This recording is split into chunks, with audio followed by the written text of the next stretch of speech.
This is Tasha Dwhaj and you are here with ConciergeQ in New York City for yet another red carpet event, this time at Brooklyn Chop House, brought to you by Tunecore, honoring rapper and entrepreneur Papoose.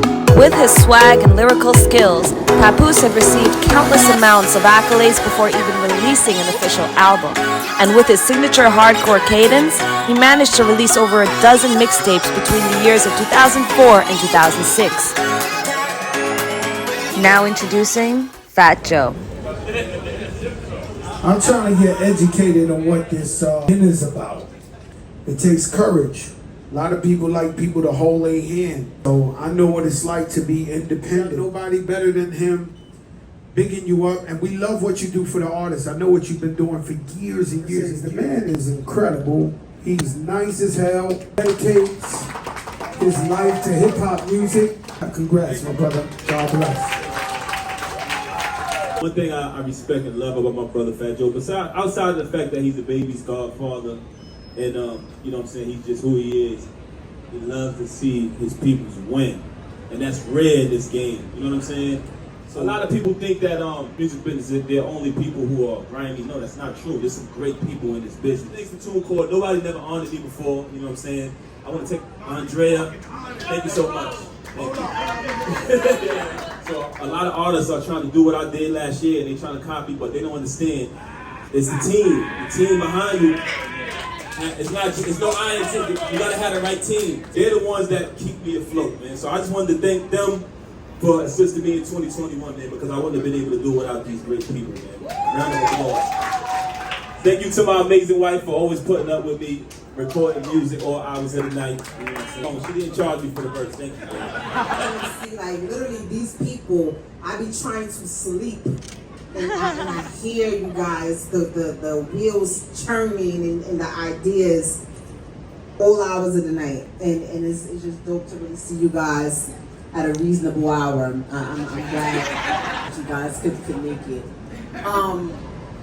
He said it in an interview. He was like, yeah, this is going to be, I'm retiring after this. And I looked over and I'm like, yeah, right. Like, it caused a big argument because I didn't believe him. I'm like, no, you're not. In the interview, I don't remember what it is, but you can probably pull it up somewhere. He's like, why would you remind me like that? I said I'm retiring. I'm really retiring. I'm like, all right, cool, whatever. So on top of this retirement, he adds more fuel. And he's like, yeah, I'm going to drop an album every month. And I'm like, yeah, okay. He had a designated space that was going to be the studio. He had every freedom in the world to work on the studio. So, obviously, the first room that we had to do in the house because we do music was my shoe closet. So, obviously, it don't make sense. He's pressed for time. Like he told you, he likes doing everything at the last minute. So he turned my shoe closet into most of those albums that y'all seen up like was done amongst my shoes. My shoes should be in the credits somewhere. I say probably like around like May. I'm like, you really gonna do this every month? He's like, I'm halfway there, I gotta keep going. The fans expect it. Like when I tell you, he would literally wait to the 27th of the month. And be like, this is the time, this is crunch time, I gotta go. And I'm like, bruh, we're not doing this. We can't do this because at some point, thanks, man. At some point, I was getting a little hype, I'm sorry. At some point, we have to map this out.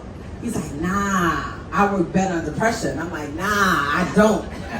And he comes out my closet, like it's his closet. It's so crazy because every time I think he's not gonna do something, he proves me wrong.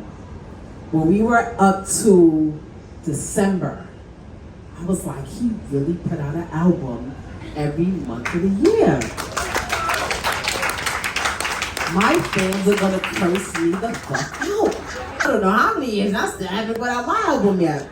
And I was just so happy because he accomplished something and I watched him do it and it was so inspiring.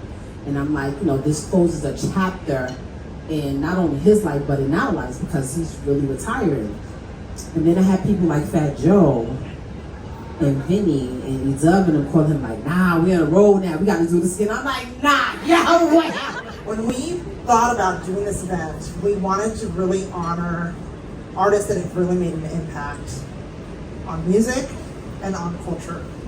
And there's nobody that I can think of that resembles that and has done that over decades. It's just such an honor to have all of you here celebrating not just what you did last year, which is just an example of what you've been doing over decades, which is pushing the limits, creating.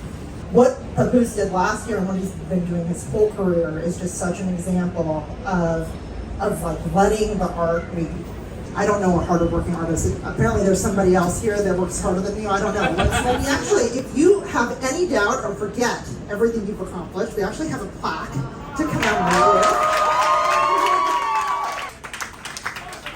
There's no, in 12 months, it's no small feat. So really, never forget it. Guys, that was amazing. That was really heartfelt. I'm totally honored to be a part of the celebration of Papoose and Tunecore. This is a new chapter for Tunecore and Papoose and for many other musicians down the line. Congratulations to Papoose for being honored tonight, and we hope there's going to be more of him to come in the future. This is Tasha Dwhaj, and you are here with ConciergeQ in New York City in Times Square at Brooklyn Chop House. For more information on Tunecore's unlimited distribution service, visit tunecore.com. This is Tasha Dwhaj, and you are here with ConciergeQ, where travel meets entertainment. Till next time.